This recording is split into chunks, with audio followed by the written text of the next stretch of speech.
꼭 알아야 할 어제의 뉴스. 문재인 대통령은 대선 공약으로 원전 중심의 발전 정책을 폐기하겠다고 했습니다. 이미 시작된 신고리 5, 6호기의 공사도 중단하겠다고 약속했습니다. 신규 원전 건설을 전면 중단하고 설계 수명이 만료되는 원전부터 하나씩 줄여나가. 그렇지만 공론화위원회 결정에 따라 신고리 원전 5, 6호기 건설은 이르면 다음 달 재개됩니다. 8원전 공약 가운데 원전 건설 중단 약속을 지키지 못하게 된 상황이라 대통령이 입장 표명에 나설 것으로 보입니다. 청와대 고위 관계자는 문 대통령이 휴일 오후에 입장을 밝힐 가능성이 크다고 말했고, 다른 관계자는 월요일 수석 보좌관 회의 모두 발언을 통해 설명하는 편이 더 낫다고 본다고 밝혔습니다. 시기와 형식은 확정되지 않았지만 대통령의 설명이 필요하다는 데는 청와대 내 이견이 없습니다. 공약을 일부 수정하게 된 상황에 대해 국민의 이해를 구하고 탈원전, 탈석탄, 신재생에너지 확대 등 새 정부의 에너지 전환 정책은 계속 추진할 것이라는 점을 강조할 것으로 관측됩니다. 시민들이 토론을 통해 사회적으로 갈등이 첨예한 문제를 정리한 수기 민주주의도 부각시킬 것으로 보입니다. 신고리 5, 6호기만의 해법이 아니라 공론화에 의한 수기 민주주의를 통해 우리 사회의 민주주의를 더욱 성숙시키면서 사회적 갈등 사안의 해결 모델로 만들어 갈 것을 당부드립니다.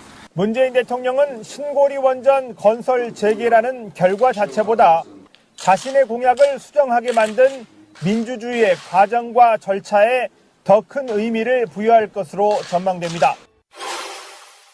자유한국당 윤리위원회가 박근혜 전 대통령 그리고 친박계 핵심인 서청원, 최경환 의원에 대한 자진 탈당을 의결하면서 갈등이 본격적으로 표출됐습니다. 구체제와의 결별이라며 연일 명분 쌓기에 집중하고 있는 홍준표 대표 등 당 지도부는 오는 30일 최고위원회의를 열어 출당을 최종적으로 확정할 예정입니다. 바른정당 통합파로서는 탈당 명분이 생겼습니다. 그런데 통합까지 계획대로 될지는 미지수입니다. 박 전 대통령이 탈당을 받아들일 가능성이 거의 없고 현역 의원인 서청원, 최경환 의원을 의원총회에서 제명해야 할 3분의 2 이상 찬성을 확보하는 것 자체가 불투명합니다. 징계가 무산되면 홍준표 대표의 리더십은 큰 타격을 입고 바른정당 통합파도 명분을 잃게 됩니다. 이렇게 되면 이미 시작된 국민의당과 바른정당 독자 노선파 통합 논의 쪽에 무게가 실리게 됩니다. 보수정당 중심의 통합 논의에 집권여당인 더불어민주당은 관망하는 모양새입니다. 국정감사가 끝나면 이 같은 여야의 눈치보기 싸움은 더욱 가열될 것으로 보입니다. 노태우 전 대통령은 1992년 9월 민자당 명예총재직을 던졌습니다. 당시 민자당 총재였던 김영삼 전 대통령과의 갈등이 불거지고 사돈기업인 SK 특혜 의혹이 제기된 것이 그 배경이었습니다. 김영삼 전 대통령도 여권이 미래 권력이었던 당시 신한국당 이회창 대선 후보와의 갈등 속에서 1997년 11월 탈당을 선택했고, 김대중 전 대통령은 최규선 게이트, 새아들이 비리 의혹이 불거지면서 2002년 새천년 민주당 당적을 포기했습니다. 노무현 전 대통령은 재임 중 2차례 탈당했습니다. 2003년 9월 민주당을 떠나 열린우리당에 입당했다가 임기 말인 2007년 2월 우리당이 김한길 의원 등 비노파의 집단 탈당으로 붕괴 위기에 몰리자 우리당 당적을 정리했습니다. 가장 최근 사례는 이명박 전 대통령입니다. 이 전 대통령은 지난 1월 박근혜 전 대통령 탄핵에 찬성한 신희계 등 비박근혜계 그룹이 대거 새누리당을 떠나자 더는 정치색을 갖지 않겠다며 당적을 버렸습니다. 퇴임한 대통령이 당적을 버린 첫 사례였습니다. 그런 이 전 대통령에 이어 박근혜 전 대통령도 전철을 밟게 됐습니다. 전임자들과 차이가 있다면 형식이 징계에 해당한다는 점입니다. 박 전 대통령이 탈당 권고를 거부한다면 강제로 당적을 정리당하는 첫 사례가 됩니다. 국민의당 박지원 전 대표는 안철수 대표가 주도하는 국민의당 바른정당 통합론에 대해 바른정당에서는 열석도 오지 못할 거라며 회의적인 입장을 거듭 밝혔습니다. 박 전 대표는 SNS를 통해 양당 통합에 국민의당 의원 40명 중 30명이 찬성하고 다른 정당에서는 10명이 오면 도로 40석이 아니냐고 말했습니다. 또 국민의당이 커지고 잘 되는 것을 누가 반대하겠냐만 햇볕 정책과 호남을 배제한다는 것은 문제라면서 신중하게 접근해야 한다고 덧붙였습니다. 방송 중간에 좋아요를 눌러주시면 새날팀들에게 큰 힘이 됩니다. 미리 감사합니다. 트위터가 진짜 언론입니다.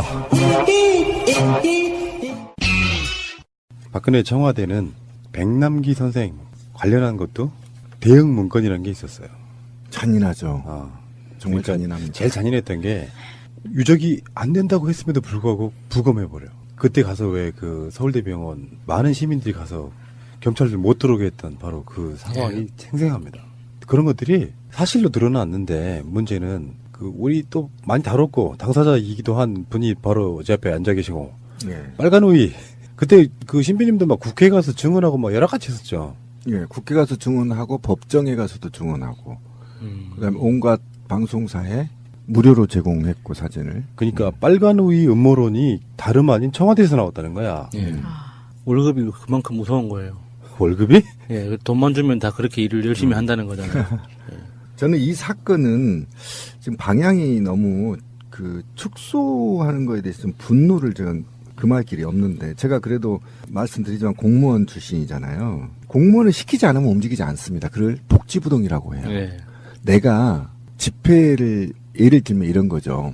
제가 이제 경찰은 아니었으니까 제가 가장 상처를 많이 받았던 게 두 가지입니다. 공직생활 하면서. 첫째, 무허가 노점상 철거할 때. 두 번째, 상처받았던 게 불법 주차 딱지 띄는 거죠. 일제 기간에. 세 번째는 청소년 유해업소 단속할 때였습니다. 내가 만약에 감독을 나갔어요. 그러면 칼을 들고 잘 생각해 보세요. 칼을 들고 저항하는 노점상을 제가 제압할 수 있어요? 그렇게 위험한 걸 할 수가 없죠. 예, 그냥 왜 그러세요? 좀 이러면서 슬슬 다음에 어깨 하고 가버리면 됩니다. 그런데 위에서 지시가 나요. 제압하라고. 왜? 그 노점상을 철거해야 재건축이 되기 때문이에요. 맞죠? 그러면 공무원들은 미친 듯이 제압합니다. 방법과 수단을 가리지 않고. 그러면 경찰한테 돌려봅시다. 경찰이 일개 있잖아. 딱지 2개. 저 지방에 있는 친구가 이제 20몇 살짜리예요. 잘생겼더라고요. 그놈이 무슨 이유로 집회하는데 그렇게 추적 발사해서 살인자를 만들어내려고 혈안이었겠어요. 이거는 제가 말하고 싶은 건 뭐냐면 지시 없이는 안 한다니까요. 공무원들이. 그렇죠. 어떻게 지시 없이 그런 짓을 합니까? 그러면 내가 저 사람을 물대포를 쏴서 쓰러뜨려도 징계 안 먹을 거야. 이게 보장되지 않는 이상 그 짓을 안 한다고. 앞으로 35년을 해야 될 공무원이 왜 그 짓을 하겠어요? 지도 풍원의 꿈을 안고 경찰 시험을 몇백 대를 뚫고 됐을 거 아닙니까? 그러면 자기도 뭐 어떤 서장이라도 해봐야 될 거 아니에요. 그런데 손에 피를 묻히려고 하겠어요? 이건 상식이에요, 공무원들의. 그래서 복지부동이라는 얘기를 하는 거예요. 자기 손에 피를 묻히지 않기 위해서. 제도로서의 민주주의가 흔들리고 구타는 일은 이제 없습니다. 민주주의가 밥이고 밥이 민주주의가 되어야 합니다. 그런데 저는 이걸 왜 제가 광분하게 얘기를 하냐면 직접 당사자기 때문이었습니다. 현장에 있었고 사진도 찍었고 법정에도 가고 국정감사도 갔기 때문이에요. 뭐냐면 기획살인이었다. 저는 이렇게 강력하게 주장했습니다. 법원에서도. 왜 그러냐면 경찰 강신명이 그때 CCTV로 다 보고 있었다는 거 아닙니까? 최근에 밝혀졌죠. 거짓말 쳤는데. 그럼 상황 관리를 강신명이 했다는 거 아닙니까? 경찰청장이 보고 있는 누가 감히 행동을 합니까? 그렇잖아요. 한 번 잘못하면 경찰은 군대 조직과 같기 때문에 모관이 나간단 말이에요. 진압 한번 잘못하면. 그런데 지금 경찰들 보세요. 얼마나 친절합니까? 저는 정말 놀랐어요. 대통령 하나 바뀌었는데 민원이 가면 일어서요. 경찰이. 진짜요? 나 가보세요. 저 최근에 운전면허증 취소 때문에 가봤는데 진짜 일어서요. 얼마나 친절하지. 너무 걱정하지 마세요. 염려하셨죠? 이 얘기까지 해요. 그게 공무원의 습성이라고 본다면 백남기 어르신만 집중 살포한 게 아니에요. 그 차벽 앞에 바로 기도하고 있는 여성한테도 집중 살포했고요. 앰뷸런스가 위에도 집중 살포를 했단 말이에요. 그렇지, 그때 그랬었죠. 그러면 뭔가 그날 사고를 한번 치려고 마음을 먹은 거다. 그러면 경찰청에서는 이 민중총궐기 촛불을 꺼야 되는데, 한번 생각해 봅시다. 꺼야 되는데 이유는 뭐냐? 폭력적인 걸 부각시키고, 이 폭력 때문에 누군가가 희생자를 찾았고, 그렇죠. 그리고 이 집회를 주도한 민주노총 위원장이 살인마야. 이 프레임이 같잖아요. 그래서 결국은 그 온갖 경찰 수천 명을 동원해서 민주노총 위원장을 손에 수갑 채우는 걸 사진 찍어서 데리고 갔잖아요. 그래서 마무리를 지려고 했던 고도의 기획된 의도된 살인이다. 전 강력하게 주장하고요. 강신명을 저는 조사하지 않는 검찰에 대해서 철호군 동생이다 생각한다. 어떻게 이럴 수 있는 거냐. 증거가 다 나와 있는데 저는 이런 측면에서 꼬리 잘리기 수사에서 분노스럽고요. 그래서 저는 이거 재수사가 필요하다. 지금 담당 경찰이 사죄를 했습니다. 사죄를 했으면 담당 경찰이 양심선언을 하든 어쨌든 누구의 지시에 의해서 됐는지를 밝혀야 하고, 그리고 컨트롤 타워가 전 강신명이라고 강력히 말씀드리고 싶은데 이거는 반드시 재수사가 돼야 된다. 왜 그 강신명이 퇴임할 때, 경찰청장 퇴임할 때 그 아들이 아버지를 이렇게 하는 그 장면을 보고 분노했던 게 누구의 아버지는 죽여놓고 이거잖아요. 그렇죠. 근데 요거를 보통의 정부는 아니었던 것 같은 게 청와대 비서실이라고 하는 곳이 이런 어떤 컨트롤 타워가 돼가지고 강신명이 왜 그렇게 국회 같은 데 가서 뻣뻣했는지를 이제 눈에 보이잖아요. 그렇죠. 우리는 당연히 해야 될 짓을 했다 하고 뭐 그게 사람이 사실상 죽은 상태가 되니까 시연하는데 살수차의 수압을 엄청 낮춰서 한다라든지 온갖 비열한 방법들을 통해 가지고 그렇게 사건을 무마하면서 시민님 말씀처럼 조금만 더 나아가면 누구를 정말로 크게 다치거나 죽여서 이 책임을 민주노총 위원장 쪽으로 이렇게 돌리려고 했다는 그렇죠. 그런 것들을 생각해 보면은 이건 사람의 정부가 아니었다라는 생각밖에 안 들어요. 그러니까 빨간 우비 이런 거는 이것도 들어가 보면 아마 국정원이 그 어떤 프레임을 만들고 일베에 살포를 하고 일베 쪽에서 막 돌게 만들고 그러면서 이게 동시다발적으로 청와대의 지시에 의해서 경찰청이나 이런 데는 또 그런 방식으로 대응을 하고 계속해서 그렇게 물타기를 해버렸다는 게 자체가 이게 종합적으로 실제로 움직였던 것은 국정원이고 오다를 준 것은 청와대고 이런 식의 어떤 역할 분담이 제대로 된 게 아닌가 이런 생각을 해보는 거기다가 거예요. 그 사망 원인에 대해서 또 논란이 굉장히 많았었잖아요. 그렇죠. 의학적 지식이 없는 일반적 시민이 봐도 말이 안 되는 걸 그 유명한 대단한 사람들이 병사라고 기대하는 거를 그거를 또 인정하고 자기들끼리 서로 인정하고 하는 그런 모습들을 보면서 좀 많이 실망을 했잖아요. 또. 그렇죠. 예. 그러니까 이게 이제 지나고 보면 그때 당시는 이제 우리가 머리가 나빠서 모르는데 한번 생각을 해봅시다. 제가 그날 그 백남기 어르신을 앰뷸런스에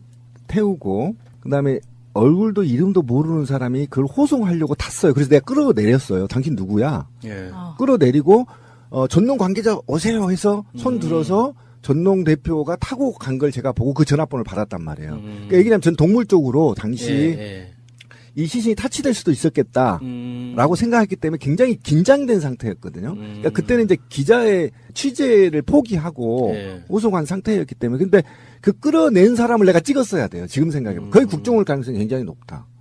왜냐면 그걸 왜 누가 타려고 하겠어요? 관계자 아니면 안 타죠 거기를. 그렇죠. 예. 근데 불쑥 타는 거야. 그래서 내가 끌어내렸어요.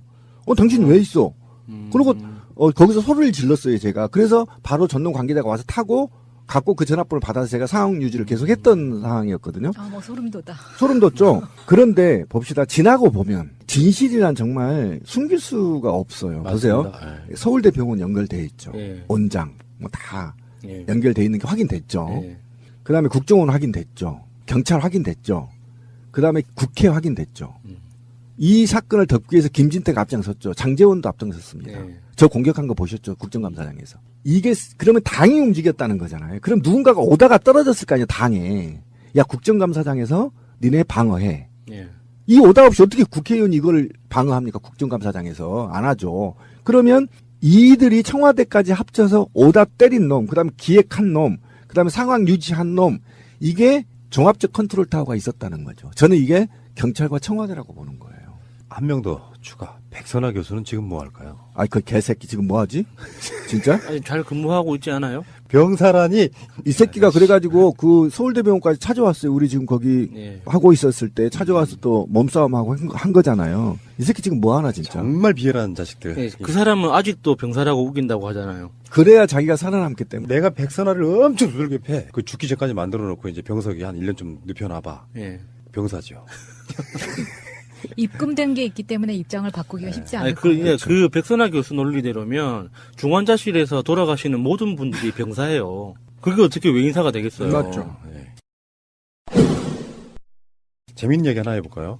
박근혜와 문재인 두 대통령에게 전에 미국 갔을 때 홀대 뭐 이런 거하고 똑같은 것처럼 예. 최근에 언론이 이제 트럼프가 한국에 오는데 박근혜랑 만났던 오바마의 1박 2일은 괜찮고 트럼프하고의 1박 2일은 문재인 패싱 홀대 받는다 이런 식의 프레임을 만들어가지고 지금 최근에 내상이 엄청 지금 논란거리가 되고 있거든요. 안철수가 트럼프 1박 2일 나라 체면이 말이 아니다. 이렇게 이야기를 했죠. 세세한 내용을 언급하면 정말 속이 상하고 나라 체면이 말이 아니어서 참겠지만 딱 한 대목만 말하겠다. 1박 2일 국빈 방문이 품격 있는 나라에서 있을 수 있는 일이냐. 왜 동창인 나한테는 안 찾아와 이건가요? 만나야 되는데 시간이 부족할까봐 지금 벌써. 개새끼 진짜 그 입주댕이를 짱돌로 확 조사버리고 싶네 진짜. 제주도 갔을 때 제가 3박 2일이라고 표현했던 건 밤늦게 도착해서 새벽같이 나왔거든요. 제주도에서. 네. 요게 그 트럼프가 지금 사실 그런 거야. 11월 5일 날 오후에 도착해요, 일본에. 그래서 사실 잠만 자. 온통 보내는 건 월요일이야. 예. 그리고 화요일 날 오전 일찍 출발해. 요거는 이제 정확히 말하면 2박 1일인 거예요. 그렇죠. 근데 트럼프가 한국에 오는 건 7일 날 오전에 도착해요. 그래서 그날 하루를 통으로 써. 그래서 국회 연설하고 도착해서 하루 통째로 쓰고 그 다음날 국회 연설하고 오후에 중국으로 가.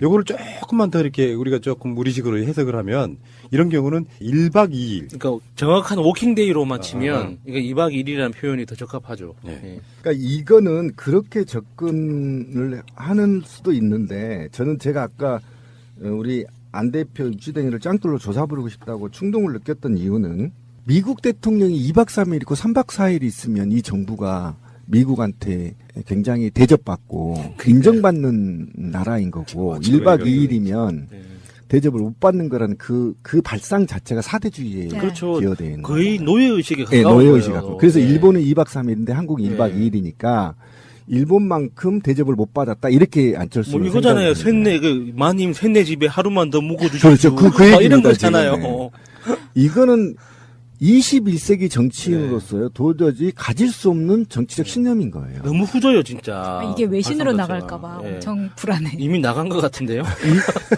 이거는 용서할 수 없는 사대주의 발상이고요. 둘째로 제가 얘기를 해보면 한반도에 미국의 어쨌든 속국들이 있는 거잖아요. 예, 1순위가 일본이에요. 예. 이건 변함없는 그렇죠. 예, 겁니다. 예. 그리고 우리는 없어 보여요, 사실은. 왜 그러냐면 역사상 우리는 미국이 볼 때 언제든 중국으로도 붙을 수 있거든요. 미국이 그렇게 노골적으로 표현한 적도 있어요. 그렇죠. 미국의 실질적 우방은 일본이고 한국은 동맹국가 중에 하나일 뿐이다. 그렇죠. 이렇게 그게 이야기한 맞는 적도 겁니다. 있는데. 그럼 거기에 맞는 애우를 하는 겁니다. 각 국가들이. 예, 그러니까 안철수는 지금 머릿속에서 일본과 한국 중에 누가 더 미국과 친하냐를 증명해내야 되는 게 대통령의 그렇죠. 일이라는 것처럼 이야기를 하는 거예요.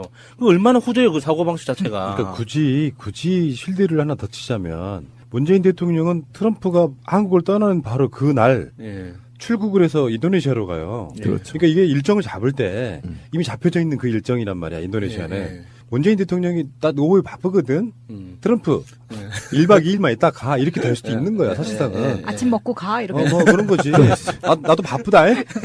너만 바라보고 있을 수 없다 이렇게 되는 건데 요거를 공당의 대표라는 안철수 씨가 언급하는 것 자체가 정말 유치해요.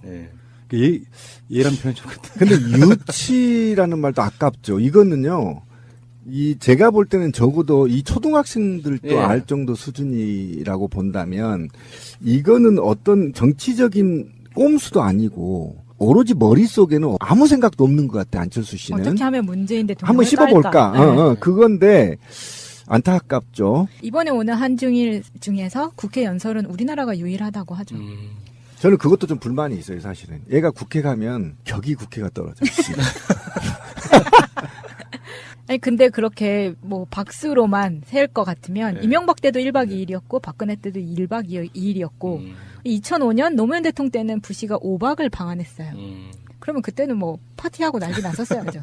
업고 다녀야죠. 네. 반대를 위한 반대를 하다 보니까 그런 비판을 하려면 최소한 옛날에 어땠나 알아보지도 않고 가는 거예요. 그 대표적으로 홍준표가 왜 그 미국 방문, 국빈 방문, 뭐 유엔 총회 참석하는데 문재인 패싱했다. 안철수는 그런 면에서 보면은 홍준표랑 똑같은 놈이에요. 그런 걸 비판을 하지 알아보지도 않고 근데 언론들이 그걸 또 받아 쓴다는 거야. 그 안철수에 대해서 언론들이 좀 빨아주는 게 있다 그랬잖아요. 워딩이 뭐였었죠? 문재인 대통령이 하는 말은 아무것도 안 받아주면서 좋은 말을 해도 안 받아주고 안철수가 하는 말은 헛소리도 다 받아서 언론 기사로 써준다고. 그러니까 우리나라 언론들이 기존의 패러다임을 바꿔야 되는 게 악의성도 있는 의도도 일부는 있을 거예요. 근데 한편으로는 너무 자극적으로 기사를 쓰려고 보니까 자꾸 대결 구도만을 만드는 거예요. 안철수가 이런 한마디 하면 이거 오늘 클릭수 많아지겠네 하고 기사 쓰고 이런 식으로 하다 보니 그러니까 실제로는 일본 같은 경우는 완전히 자주적인 의지를 미국에 꺾어버렸어요. 완전히 미국과 함께 가겠다라는 걸 서약했고 그다음에 미국에 대한 어떠한 거부 반응이 국민들이 일어나지가 않아요. 소수는 일어나는데 일어나지 않고 있거든요. 그런데 한국인은 오랫동안 이민족의 탄압을 받아봤기 때문에 굉장히 자주적 능력 욕구가 강해요. 그래서 어느 국가에 종속되기를 싫어합니다. 한민족들은. 일본인하고는 게임이 안 돼. 일본인들이 산업혁명을 빨리 해서 우리를 이제 한번 먹어봤지만 그 오랫동안 먹어도 한민족을 말살하지 못했어요. 말살전쟁까지 했지만 그만큼 강인한 민족이었고 그다음에 자주적인 이 욕구가 굉장히 강해요. 지금도 마찬가지입니다. 지금도 트럼프 오면요 아마 피켓이 돌입할 겁니다. 뭘로 하겠죠? 핵, 전쟁 반대. 이런 거죠. 이렇게 쉽지가 않거든요. 끈질긴 그 의지로 자주국가를 만들어 보겠다는 의지가 수천 년 동안 이렇게 내려오는 민족이 거의 없어요. 그러니까 우리나라 사람들이 지배받는 거에 대해서 익숙한 민족이면 진작에 중국에 통합됐겠죠. 그렇죠. 중국이 그런 우리의 특성을 알기 때문에 아예 생각도 안 하는 거잖아요. 그렇죠.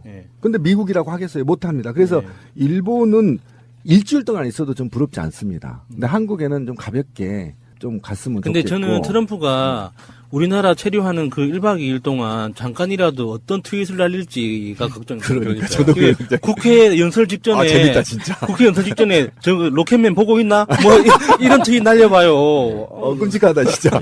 제가 보기엔 지금 문재인 대통령이 미국과의 관계를 잘 끌어가고 있어요. 이제 일부에서는 진보 쪽 일부에서는 강력하게 뭐 대응해라 이렇게도 하지만 현실적 국제사회의 힘의 균형은 좀 그런 게 아니잖아요. 냉혹합니다 국제사회는. 그래서 사실은 문재인 대통령이 하기 나름으로는 뭐 좀 역겹게 보시는 분도 있겠지만 트럼프랑 잘 지내면서 일본을 패싱할 수도 있게 만들어줄 수 있어요. 그런 측면들을 간과하고 있는 것이고 한편에서는 안철수 같은 워딩도 나오는 거라고 보는 거고요. 알겠습니다. 새가 날아든다는 여러분들의 하트를 먹고 삽니다. 잊지 않으셨죠? 에피소드 제목을 누르고 플레이가 되면 오른쪽 위에 하트를 꾹 눌러주세요. 오늘도 감사합니다. 더 많은 분들이 들을 수 있도록 하트 꼭 눌러주세요. 허현준. 이 이름은 정말 우리가 박근혜 정권의 일개 행정관의 이름을 처음으로 기억하게 된 게 바로 허현준이에요. 그렇죠. 그리고 허현준이 지금 최근에 나왔던 것들 중에 뭐 최민희 의원이 포함된 낙선운동을 주도했다 이런 얘기도 나왔고요. 허현준이 예산이 부족한 경우에는 이렇게 삼각고리가 있어요. 국정원하고 청와대 행정관인 허현준이 이제 실무 담당자였겠죠. 그리고 경경련과 이렇게 삼각고리로 해가지고 길거리에 나가게 만드는 건 어버이연합이지만 그러니까 이런 온갖 악행들을 담당했던 허현준이 검찰에 출석하면서는 이렇게 이야기를 하고 가요. 허현준의 혐의가 화이트리스트였어요. 화이트리스트로는 구속이 힘들걸? 이런 느낌으로 들어갔어요. 근데 구속영장이 청구돼가지고 바로 구속됐습니다. 검찰에 구속시킨 논리가 있는데요. 화이트리스트 범죄의 본질은 공무원과 공모한 사람이 국가 권력을 이용해 반대 세력에 대해 공격하고 자기 세력에 대해 옹호하도록 특정 단체에 나라 돈을 지원하고 사기업을 압박해 지원한 것. 이 사건은 공직자들이 국가 시스템을 무시해 남용하고 그 과정에서 명백한 피해자들이 생긴 형사 사건이다. 관제 데모의 상대방은 피해자다. 아, 이 노래 좋지 않아요? 관제 데모의 상대방은 피해자다. 화이트리스트로 잘하는 사람들만 지원해줬으니까 난 죄 없어가 아니고 그 지원해준 사람들이 공격을 해댔으니 그 공격의 상대방은 피해자다. 이런 논리를 만들어낸 거고 이번에 그거 보셨어요? 추선이가 CJ 같은 기업을 상대로 돈을 뜯어내요. 와, 그러니까 어버이연합의 사무총장이신 그 사기꾼 같이 말씀하시는 추선이. 신비님 추선이 연설하는 거 여러 번 들어보셨죠? 저 길거리에서도 많이 보고 진짜 인사도 하는 아니야? 사이예요. 근데 근데 그 사람이 내가 정말 나쁜 맘 먹었으면요. 박근혜 정권이 붙어가지고 예. 수억 벌었을 것 같아. CJ에서 뜯어냈다면은 진짜 최고봉이거든요. 그 대기업 재벌들 중에서도 CJ는 어떤 재벌의 조상님이잖아요. 삼성도 사실 CJ에서 이제 그 분사해서 나와서 CJ보다 더 커진 거지. 원래 뿌리 조상님급은 이제 CJ라서 그 짠돌이 정신 있잖아요. 돈 안 되는 곳에는 절대 돈 쓰지 않는 짠돌이 정신으로 유명한 회사인데 거기에서 돈을 뜯어냈다면 정말 이 양아치 지수로는 최고봉을 찍은 거죠, 진짜. 근데 이 추선이하고 정경련과 그다음에 박근혜에서는 기억나세요? 퍼포먼스한 거 박근혜가 그 천만인 서병 제일 먼저 하면서 기억나. 다 이게 연결고리가 돼 있는 거거든요. 그러니까 그것이 아까 말한 대로 화이트리스트가 범죄가 아닌 거냐? 저는 이제 이 논쟁에서 화이트리스트든 블랙리스트든 범죄 행위입니다. 국가 있어서는 절대 안 되고요. 그리고 만약에 그러니까 화이트리스트하고 블랙리스트를 구분할 수 있는 거냐? 저는 없다고 봅니다. 왜 그러냐면 우리가 이민자 씨 우리 방송에 나왔지만 그분이 이제 그때 이제 기억이 아물거린 게 무슨 작품을 해당 부처에 넣었다는 거 아닙니까? 그 공모전에 넣었는데 거기에서 담당자가 직접 연극의 대본을 수정하려고 하거나 또는 공모를 취소해달라 이렇게 요구를 했다는 거 아닙니까? 그러면 그 자리에 누가 갔죠? 화이트리스트가 간 거 아닙니까? 그러니까 이게 지금 검찰이 아까 우리 권 PD가 정말 이 글이 마음에 들었다 문장이 이렇게 얘기한 게 결국은 화이트리스트 때문에 피해자가 생긴 거거든요. 그래서 화이트리스트하고 블랙리스트를 구분할 수가 없다. 똑같은 죄다라는 거예요. 그렇기도 한데 이 검찰 관계자가 말했던 아까 그 마차님이 읽어주셨던 그 이야기에서 관제 데모의 상대방은 피해자라고 했지만 사실 이 관제 데모의 목적을 생각하면 정치 개입이거든요. 그리고 치가 떨리죠. 예. 왜 그러냐면 이들은 백남기 사망자를 공격했고 가족을 예. 공격했고 예. 세월호 유가족을 공격했잖아요. 예. 그러니까 이게 오프라인판 댓글 작업인 거잖아요. 그렇죠. 그러니까 이거는 명백한 뭐 정치 개입의 하나로도 볼 수 있는 건데 단순히 이 블랙리스트의 피해자 그리고 화이트리스트는 가해자 이렇게만 볼 건 아닌 것 같아요. 근데 그게 이게 연결된 것 중에 뭐 이런 일화도 나와요. 허현준이 보수단체 지원하는데 소극적이라고 정경련 사회공헌팀 소속 직원을 다른 팀으로 보내버리는 거예요. 그러니까 사실 정경련 입장에서 보면 좀 무조건 이야기를 들어주는 게 아니라 세세하게 무슨 뭐 어버이연합이네 누구네 돈 좀 줘라고 했는데 잘 안 해. 그러니까 윗선에다 이야기해가지고 저 새끼 좀 쫓아내요. 뭐 이런 식의 파워를 부리는. 그러니까 뭐 정경련을 옹호하고 싶은 마음은 없지만 담당했던 쫓겨났다는 직원 있죠. 다른 부서로 쫓겨났다는 직원. 이 직원 입장에서 보면 그래도 뭔가 서류상 그 명분이 될 만한 근거는 확보해야지 자금을 집행할 거 아니에요. 그렇죠. 근데 어버이연합 같은 단체에서 아무 서류도 없이 그냥 전화 한 통으로 나 국정원 빼겠으니까 돈 줘 이러는데 세상 어떤 직원이 알았어요 전화 한 통 받고 입금을 하겠습니까? 자기들이 지원해줬던 단체 중에 한국 대학생 포럼이라고 이것 보고 좀 화가 났어요. 유명해요. 그 젊은 애들이 어떻게 저런 마인드로 살까 싶은 정도 그 대학생 포럼 애들이 이제 이렇게 되겠지. 정경련에서 얼마 좀 주기로 했어.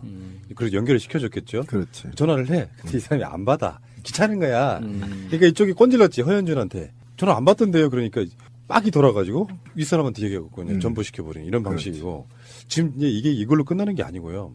김기춘하고 조윤선은 지금 블랙리스트 건으로 지금 잡혀져 있는 거잖아요. 그렇죠. 확 드러나 있는 죄로만 따지면은. 그래서 지금 허현준이 구속되고 나서 조윤선이 지금 풀려났잖아요. 1심에서. 허현준이 구속되고 나서 그 후에 조윤선이 풀려나고 나서 또 굉장히 많은 것들이 지금 나왔거든요. 조윤선은 지금 제가 봤을 때 구속 금방 되게 생겼어요, 지금. 지금, 그리고 귤이 한참 철이라서. 귤이 한참 맛있는 때니까 괜찮을 거예요.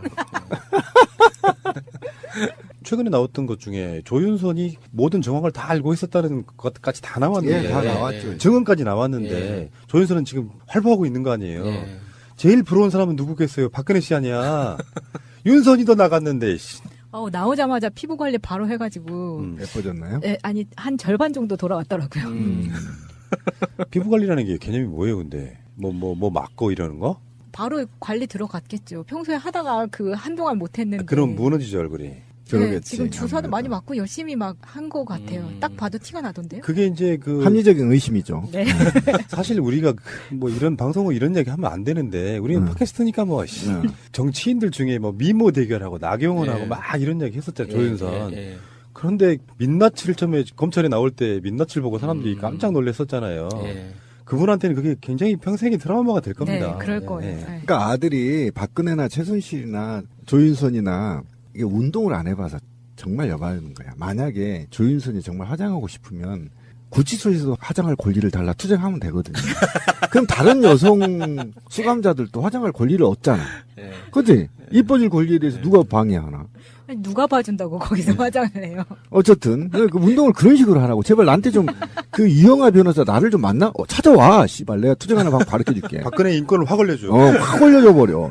그리고 그 아마 박근혜 씨가 실형 재판이 끝나면 아마 감옥으로 가잖아요. 여성 감옥이 어디 경북 어디에 있다고 하던데.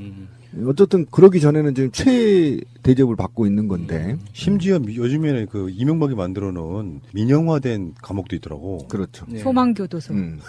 이름도 참 놀랍지 않아요? 그 황교안 씨가 그 큰 역할을 하는 곳이죠. 근데 황교안이를 그리 보내야 되는데, 그죠? 예. 네.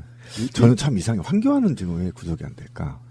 참 어려운 문제예요. 그래서 제가 항상 하는 말인데 개혁보다 쉬운 게 혁명이에요. 혁명은 혁명이라는 미명하에 다 치고 해갖고 쉽게 그냥 정리할 수 있는데 이놈의 개혁은 불과 얼마 전까지 주류 집권 세력이었던 자들을 치는 거니 얼마나 힘들어요.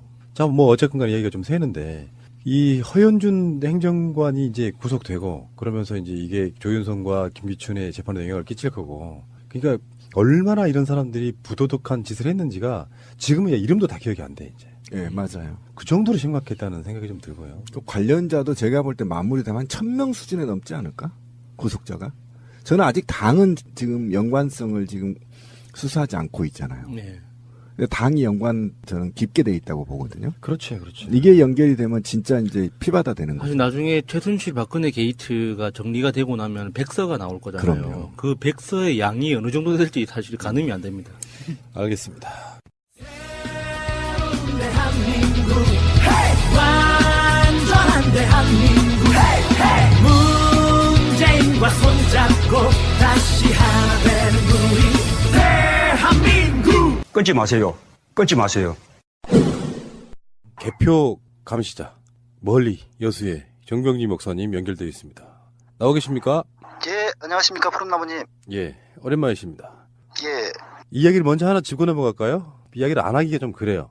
예. 뭔 사건인지 아시겠죠? 무슨 사건일까요? 그 찌라시님 관련해가지고 그렇죠. 해프닝으로 끝났는데 예.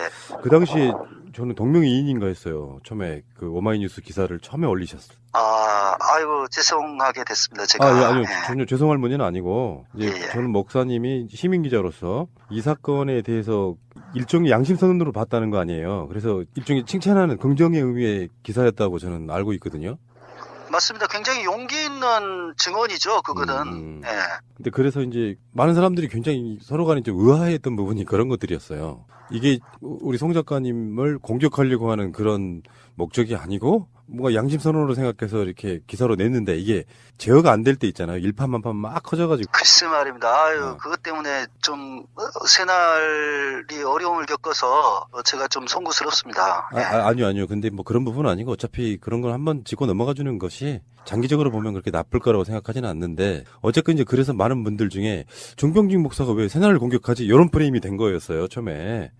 예. 그래가지고 오해를 좀 벗겨드리려고 말씀을 언급을 한번 한 겁니다. 전혀 그런 의도가 아닙니다. 제가 그렇습니다. 그리고 나서 나중에 오해들이 풀렸고 뭐 이런 과정들을 거치다 보니까 확실히 그런 것 같아요. 처음에는 그게 살짝 이거 뭐지 했던 언짢았던 마음들도 결과적으로 보면 원칙에 입각해가지고 뭔가를 한다는 것 자체가 훨씬 더 좋은 결과를 가져오는구나. 저는 그렇게 이번 사건 통해서 결론을 내렸거든요.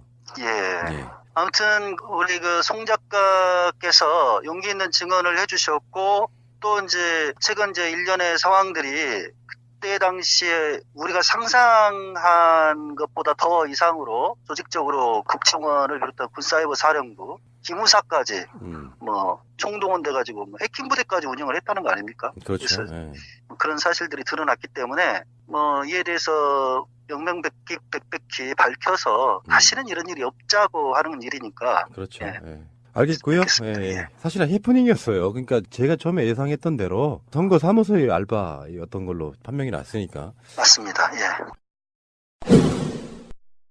지금 오늘 전화를 서로가 나누는 배경에는 이제 계속해서 이명박 국정원의 악행들이 쏟아져 나오고 있긴 한데 사실은 기본적으로 개표 부정에 대한 감시랄까 거기에 대한 의혹도 지금 사실 풀린 게 아니잖아요. 그렇습니다. 지금 이제 앞서 말씀드렸다시피 국가기관, 또 군과 국정원 뭐 이런 데서 대선에 개입했다, 조직적으로 이런 그 사실은 드러났지만 그것이 향하고 있는 것은 선거 결과를 바꾸자는 거잖아요, 결국. 그렇죠. 예. 근데 지금 거기까지는 아직 나아가지 못하고 있는 점이 참 답답해요, 제가 보기에. 근데 그게 뭐 법과 원칙이라는 부분이 있어가지고 예. 그 부분에 있어서의 법원의 판단도 중요하고 그리고 네. 검찰이라는 게 막 지를 수도 없고 그런 측면이 있는데 어떤 판결 하나가 나왔다고 그래서 제가 목사님과 연결한 거거든요. 예.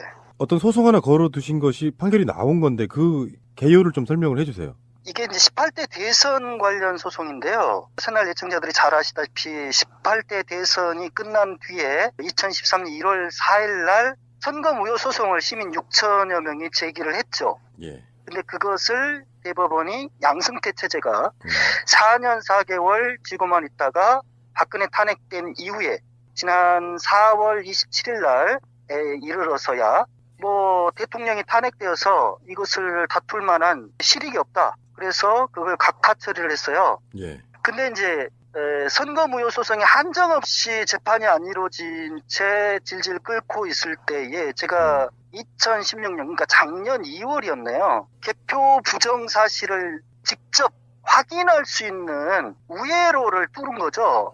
그것이 바로 이제 18대 대선 투표지 이미지 파일을 공개하라는 정보공개 청구였습니다. 그렇죠. 우리 새날 애청자들은 뭐 여러 차례 들어서 아시겠지만 개표할 때 모든 표가 스캐닝이 되거든요. 예. 그래서 그게 이제 파일 형태로 저장이 되는데 그게 이미지 파일입니다. 투표지 분리기 통과할 때 그 찍히는 거죠, 그거. 예, 맞습니다.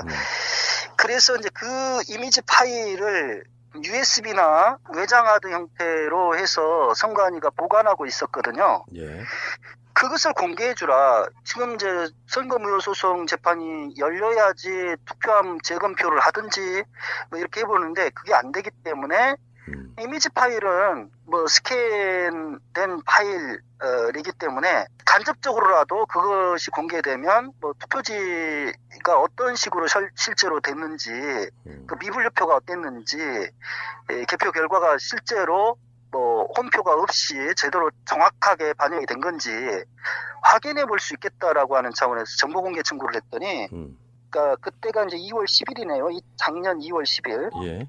근데 선관위가 비공개 처리를 했어요. 이제 비공개 처리를 하면서 이유가 뭐냐면 이것은 그 실물 투표지하고 함께 보관하고 있기 때문에 선거 소청이나 소송이 제기된 경우에만 증거조사를 위해서 이게 공개가 되지 공개할 수가 없다라는 거예요. 정식으로 재판을 걸어라 이거 아닙니까? 그렇습니다. 그래가지고 사실 이것도 이제 거짓말이었는데 실물 투표자하고 함께 봉인돼서 보관하고 있지 않거든요. 예. 이게 이제 처음부터 거짓말을 한 거죠. 이게 따로 보관해요. 현재 금고에다가 이 투표지 이미지 파일은 아까 말씀드렸다시피 외장하드나 USB 형태로 따로 보관하고 투표지는 이제 박스에 넣어가지고 봉인해서 따로 또 이제 창고에다 넣었고요.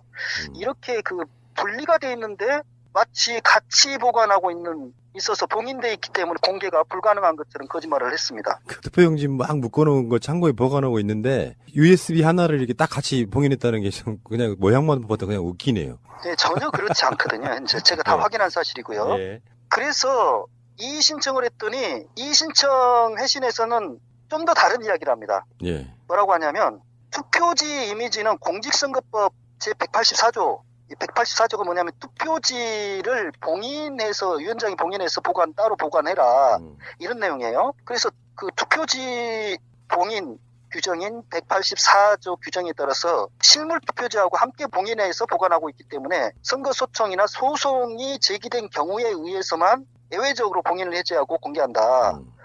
그런 이야기를 해요. 이것도 거짓말이었죠. 예. 그래서 이제 행정심판 청구를 했죠, 제가. 행정심판. 그래서 행정심판 청구의 제가 이유는 투표지 이미지 파일에 대한 이걸 비공개해라. 또 투표지와 똑같이 취급해라. 이런 공직선거법 법 규정이나 공직선거 관리 규칙. 그러니까 이제 시행령의 의미가 되겠죠, 규칙이. 근데 그런 법령이 전혀 없어요, 현재. 그거는 선관위가 인정한 사실이고요. 그 법령 자체가 없습니다. 투표지 이미지 파일에 대해서는. 규정이 없다, 명시적인. 그런 규정이 없는데 왜 이런 것을, 법령을 내세워가지고 공개를 못하겠다고 하냐. 그런 거고요. 두 번째 이유는 2016년 1월에 중앙선거관리위원회가 이제 전 직원들이 사용하는 공직선거 절차 사무 편람이라는 게 있어요. 좀 줄여서 편람이라고 하는데, 그 편람은 이제 실무 일을, 행정 업무를 할 때에, 이 지침이죠, 일종의. 그 지침을 바꿉니다. 중앙선거관리위원회가 작년 1월이죠. 어떻게 바꿨냐? 투표지 분류기 저장입니까? 그러니까 투표지 이미지 파일의 경우는 선거 소청 소송과 관계없이 중앙선거관리위원회가 폐기 지시를 할 때까지 보관하고 이의제기 및 신뢰성에 대한 의혹제기 등이 있을 때 중앙선거관리위원회가 판단하여서 공개가 가능하도록 바꿔놨어요. 공개 가능해요. 그러니까 자기네들 편람에서 이미 선거에 대한 이의제기나 신뢰성 의혹제기들이 많이 있을 때에 예. 공개할 수 있다는 거예요. 그렇게 바꿔놨습니다. 그리고 또 그거 공개한 적도 있죠? 맞습니다. 예. 결정적으로 이것을 2013년 11월 13일 날 4개 선거관리위원회 거를 공개를 했어요. 중앙선거관리위원회가. 그것도 이제 기자들한테 공개를 했어요. 근데 이제 이때는 정보공개 청구가 들어오거나 그런 것도 아닌데도 불구하고 자진해서 자기네 출입 기자들한테 공개를 합니다. 왜 그랬냐면 이때 이제 통진당의 이상규 의원이 국정감사 때 서울 양천구 목 3동 사투나 이런 데서 이제 박근혜 표 다발 속에 문재인 표들이 여러 장 들어가 있었던 사실이 드러나가지고 그걸 추궁을 했거든요. 왜 이런 홈표가 발생했냐. 추궁을 하니까 이제 그때 당시에 문상부 사무총장이 대답을 잘 못하고 어버버했어요. 그러다가 전격적으로 11월 13일 날 요청이 있는 것도 아닌데 기자들 불러가지고 공개를 해버립니다. 근데 이제 이때 공개도 문제가 있었죠. 자기네들이 전날 먼저 봤어요. 전날 공인 해제하고 먼저 보고 나서 그 다음날 공개한 겁니다. 문제가 없으니 공개를 했겠죠. 예. 그래서 이상이 없지 않느냐 이렇게 했는데 사실 그거 자체를 신뢰하기 힘들고요. 그렇죠. 결과를. 그 다음에 잘 아시다시피 미디어 오늘이랄지 오마이뉴스 우리 팟캐스트 새가 날아든다는 계속해서 이에 대한 대표부정 의혹 제기 관련한 방송을 했고 뉴스타파에서도 또 김호진의 파파이스에서도 영루정 미스테리랄지 미블루 미스테리랄지 시리즈로 계속 다룬 적이 있습니다. 그래서 여러 매체가 당신네들 이야기하는 것처럼 의혹 제기를 계속 하고 있지 않느냐, 의혹 제기가 되고 있다, 그러니까 공개해라, 이런 이유를 들었고, 그 다음에 이제 선거 무효 소송이 3년 넘게 지금 열리지 않고 있기 때문에 대표 부정 의혹이 계속 확산하고 있고, 이미지 파일을 공개해서 대표 부정이 실제로 있었는지 여부를 좀 확인을 해보자 라고 하는 등등의 이유를 들었습니다. 근데도 불구하고 중앙행정심판위원회는 선관위에 손을 들어줬죠. 예, 그 다음에 이제 제가 행정소송을 제기를 한 겁니다. 도저히 안 되겠다. 법원에서 한번 판단을 받아보자 해가지고. 그러니까 소송을 걸면 공개해준다고 해서. 예. 사실 그런 거잖아요. 예. 그래서 이제 행정소송에 들어가게 된 건데, 그 행정소송에서 이제 그 소송을 고맙게도 통진당 대표를 역임했던 이정희 전 의원, 네, 남편이 대표로 있는 법무법인 향법이라고 있어요. 거기서 이 사건을 검토를 하더니 심재환 변호사가, 대표 변호사가 이거 굉장히 중요한 사건이다 라고 하면서 무료로 변론을 해주겠다. 그래서 이제 공익적인 사건이기 때문에 아주 그 송달료까지 지불해가면서 무료 변론을 적극적으로 해줬습니다. 그래서 이게 행정소송을 이렇게 제기를 하게 됐는데, 저희들이 주장했던 내용은 공직선거 184조를 중앙선관위는 이유로 들고 있는데, 그것은 투표지 이미지 파일에 대한 내용이 전혀 아닙니다. 투표지에 대한 내용이지. 그리고 투표지를 거기서 그 규정에도 읽어보면 아시겠지만, 비공개 대상 정보라고 규정하지 않는다라는 거죠. 두 번째로는 실제 투표지하고 투표지 스캔 파일은 동일 정보가 아니다. 이거는 스캔해 놓은 것이기 때문에 말하자면 어떤 사람을 사진 찍어 놓은 것이라고 할 수가 있겠죠. 법적 효력을 갖지는 않는 거잖아요. 맞습니다. 참고 자료지. 그냥 그게 실제 투표지는 아니죠. 만약에 그게 실제 투표지라면 현재 우리는 투표지가 2장이 돼버리는 거예요. 그렇죠. 말이 안 되는 거예요, 그거는. 그리고 또 한 가지, 세 번째는 공개 가능한 정보라고 선관위 스스로 지금 공직선거 절차 사무편을 고쳤다라는 것이고, 이것이 투표지 스캔 파일을 공개하는 것이 공익에 부합하다. 이런 등등의 주장을 펼쳤습니다, 저희가. 근데 선관위 측에서는 정무법인 변호사를 내세워가지고, 이것은 개표 결과에 대한 국민적 의혹이 확산되고 사회적 논란이 지속될 우려가 있을 때에 예외적으로 정책적 판단을 하에서만 예외적으로 공개하는 거지 함부로 공개할 수 있는 게 아니다. 이런 내용이고요. 그러니까 완전히 자기들 그 편의적으로 막 해서 그런 거예요. 자기네들 마음대로 하겠다는 거예요. 그냥 직접 판단이 뭐겠습니까? 그냥 선관위가 공개하고 싶으면 공개하고 말고 싶으면 말고 마음대로 하겠다는 거거든요. 예. 두 번째로는 그 4개 투표구를 2013년 11월 13일 언론인들을 대상으로 공개했던 것은 기자증을 지참한 언론인들에 한해서 일반인 출입을 금한 상황에서 10표 이상 개수 불일치한 4개 투표구의 이미지 파일을 시연한 것일 뿐이지 적극적으로 투표지 이미지 파일을 공개한 것이 아니다. 이런 주장을 했어요. 말장난을 하고 있는 거죠.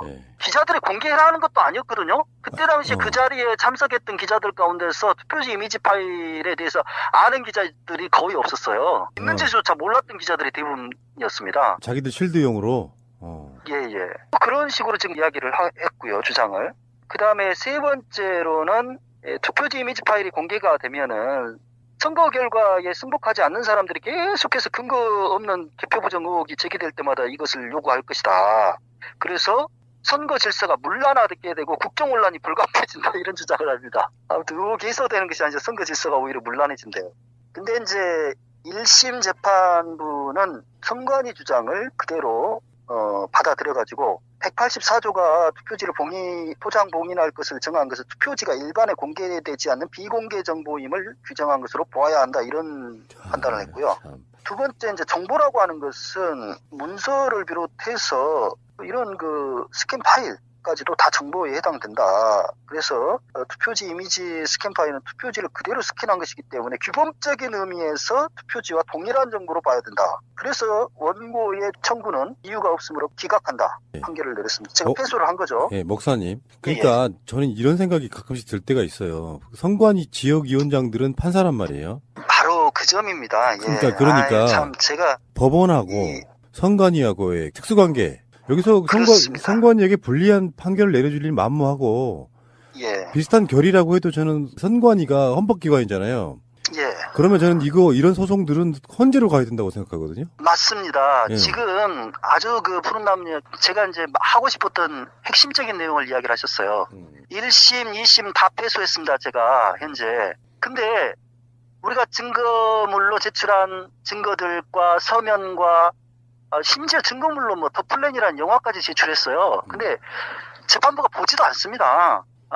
그리고 한다는 이야기가 심리하는 과정에서 그 주심 판사가 말이죠. 희죽거리면서 웃어요. 그러니까 그들 입장은 제가 봤을 때는요. 판사의 입장에서는 자기들 그 시스템상으로 볼 때 개표 부정은 말이 안 된다고 생각하는 이때 선입견이 있다고 보고요. 맞습니다. 그러니까 재판장이 한다는 이야기가 자기도 선관위원장 해봤다. 개표할 때 다 수개표하고 다 보는데 뭔 개표 부정이야 말도 안 된다 이런 식으로 나와버리더라고요. 근데 지금 제가 이 방송들을 지금도 대통령 선거가 끝나고 정권 교체가 이루어졌음에도 하는 이유를 제가 좀 짧게 말씀드릴게요.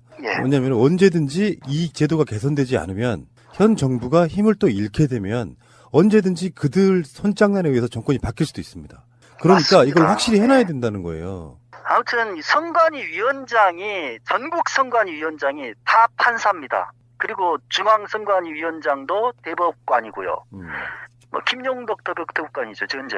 그렇죠. 그런 상황이기 때문에 선관위와 사법부는 한 집안이에요, 그냥. 근데 선관위원장을 법원 판사가 해야 된다는 법령은 없어요. 관행입니다, 그냥. 호선하게 돼 있는데도 불구하고 뽑게 돼 있는데도 위원 중에서 그냥 관행이라면서 판사를 안 쳐요. 그러다 보니까 현재 최근에 더불어민주당의 이재정 의원실에서 공개한 바에 의하면 중앙선관위가 사업들을 진행하면서 90% 이상이 계속 수의 계약을 맺고 있어요. 여러 가지 사업들을 진행하면서. 그 법령을 어기면서 버젓이 그렇게 하고 있습니다. 왜 그러겠습니까? 그래봐야 처벌 안 받거든요, 자기네들은. 법원 한 식구니까.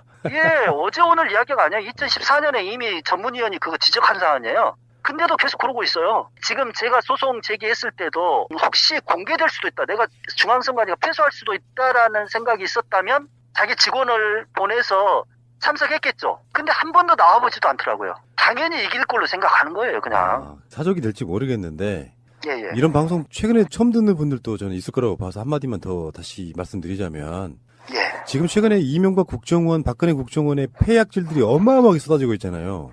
그렇습니다. 그런데 그 사람들은 이명박이 저지른 범죄성을 가리기 위해서 정권을 재창출이 필요했고 예. 근데 다 했어. 하다못해 김대중 대통령 노벨 평화상도 취소하라고 하는 것도 그게 확인됐어요. 그런 작업을 했다는 게. 근데 세상에서 가장 쉬운 방법인 더군다나 디지털 시대에 데이터를 조작하는 방법인 정권 재창출, 흔히 말해서 개표 조작을 안 했을까 하는 의구심에서 출발한 거예요, 사실은. 맞습니다. 아니, 개표 조작을 뒷받침하는 정황들은 어마어마하게 많고 또 증거물들도 개표 상황표라든지 온갖 증거물들이 많이 있어요, 현재. 그런데도 불구하고 끝까지 재판도 열지 않고 그냥 덮어버리려고 하고 있는 거예요. 이 투표지 이미지 파일의 경우도 제가 이렇게 소송을 진행하는 과정에서 그때는 이제 박근혜가 탄핵이 안 됐던 시점인데 85개 위원회 거가 폐기돼 버리거나 분실되거나 미보관하고 있다는 사실이 또 드러났죠. 증거를 인멸해버린 거죠. 그게 뭘 의미하겠습니까? 자기네들이 투표지처럼 봉인해가지고 지금 보관하고 있다라고 주장을 하지만 그 완전 거짓말이었다는 것이 드러났고 그렇게 중요한 그 정보를 왜 분실합니까? 왜 폐기합니까? 그러니까 지금까지 국정원의 폐약들이 나오고 있지만 그래도 만약에 개표 조작을 했다는 것이 사실이 밝혀지면 그 범죄 중에 가장 으뜸인 범죄일 수 있거든요. 맞습니다. 예, 근데 문제는 제가 선관위 입장에서 그들이 억울한 지점이 있을 수도 있어요. 일부 직원들 입장에서 보면. 그런데 국민들이 그렇게까지 오랜 시간 동안 의혹을 제기했다면 정권이 바뀐 김에 깨끗이 털고 갔어야 된다고 생각을 하거든요. 자기들이 떳떳하다면 어떤 여지를 주면 안 되는 거잖아요. 지금 제가 그래서 심리하는 과정에서 이제 재판장이 아니 무슨 개표 부정이냐 말도 안 된다 이런 식의 반응을 보여서 제가 원고 할 말 있으면 해봐라 그랬어요. 제가 이야기했습니다. 이게 시민들만 위한 게 아니다. 선관위를 위해서라도 이거 공개해야 된다. 왜냐하면 선관위가 그동안 우리는 개표 관리를 정확하고 공정하게 했다라고 계속 주장을 했으니 억울할 거 아니냐. 그러면 이걸 공개해서 정말로 그것이 확인이 된다면 선관위로서는 잃었던 실추된 공신력을 회복할 수 있는 절호의 기회다. 그러니까 그 말에는 수긍하더라고요. 근데 왜 좋은 기회가 있음에도 불구하고 사실은 뒤에서 다 막 소각 처리해버리고 폐기해버리고 그러냐는 거죠. 맞습니다. 정말 이해할 수 없는 그런 또 이제 그 소송 과정에서 확인된 사실은 선관위에 제가 이제 이 투표지 이미지 파일이 공공 기록물이냐 아니냐 그것을 답변해 주라 그랬더니 자기네들이 분명히 답변을 냈어요. 공공 기록물로 보지 않는데요. 아니 공공 기록물로 보지 않으면 왜 이걸 보관하며 이거 소송에서 다툴 이유도 없어요. 그러면. 근데 제 생각에는요. 그 이미지 파일을 예초에 스캔하는 이유가 전체 투표함을 재개표하는 것이 불편할 때 상황이 안 될 때 그 개표함을 다시 열기 전에 한 번쯤 그걸로 참고사항으로 해보겠다라는 일종의 부정선거 시비에 대한 대비용이랄까요? 그 목적이라고 저는 생각을 하거든요. 그렇지 않으면 그걸 스캔해 둘 이유가 없잖아요. 예, 이거 스캔해 둠으로써 저는 상당히 잘만 쓰면 굉장히 유익하다고 봅니다. 투표지가 조작됐는지 여부를 이미지 스캔 파일은요, 언제 생성이 됐는지, 예? 그것도 알 수가 있고, 몇 시에 생성이 됐는지, 시각까지 다 이렇게 나오거든요. 예, 그리고 미분류표로 빠진 것은 왜 미분류표로 이것은 빠졌는지 그 이유도 나옵니다. 많은 정보가 있어요.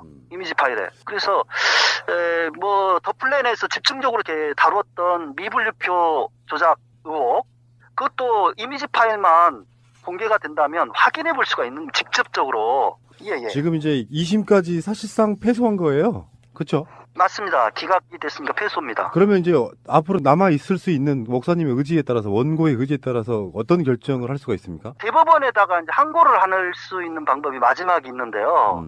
이게 지금 우리 새날 애청자들이 도와주시면 가능하고요. 그만해라 그러면 여기서 그만할 수밖에 없습니다. 제가 이게 전혀 개인적인 문제가 아니지 않습니까? 제 개인에게는 완전히 이것 때문에 서울 왔다 갔다 하고 이게 재판받느라고 그런 상황인데요. 부정선거를 바로 잡자라고 하는 일념 외에 아무것도 없습니다. 예. 당연히 그러시겠죠. 예. 이 개표 부정, 18대 대선 개표 부정 문제를 제대로 마무리 짓지 않고 넘어가면은 안 되겠다라는 생각에서 하는 거고, 그렇기 때문에 이것은 이번에 대법원장도 바뀌고 그랬으니까 대법원에 보내가지고 다시 한번 서류 심사만 하잖아요, 대법원은. 예. 서류와 증거들을 훑어보고 판단을 좀 구해보는 방법이 있는데, 문제는 1심당 이게 변호사, 제 변호사, 이 항법의 변호는 무료 변론이지만 지금 패소를 했을 경우에 상대 측, 중앙선관위에 변호사 비용을 청구해 들어올 수가 있어요. 국가기관인데도 그래요? 예. 지금 소송 비용은 원고가 부담한다라는 것이 판결문에 있기 때문에 지금 그걸 근거로. 근데 막대한 비용을 청구할 수는 없고 정해져 있더라고요. 330만 원 한 판당. 그래가지고 1,000만 원 정도 대법원까지 가게 되면 송달료 이런 거 다 포함하면 1,000만 원 조금 넘을 것 같은데, 아무튼 모금을 해서라도 끝까지 좀 가보고는 싶습니다. 예, 그런 좀 생각은 있어요. 예. 저희들도 좀 안타까운 게, 이게 정권 교체가 되면서 사람들은 여기에 대한 관심을 상당히 많이 놓고 있는 측면이 분명히 있습니다.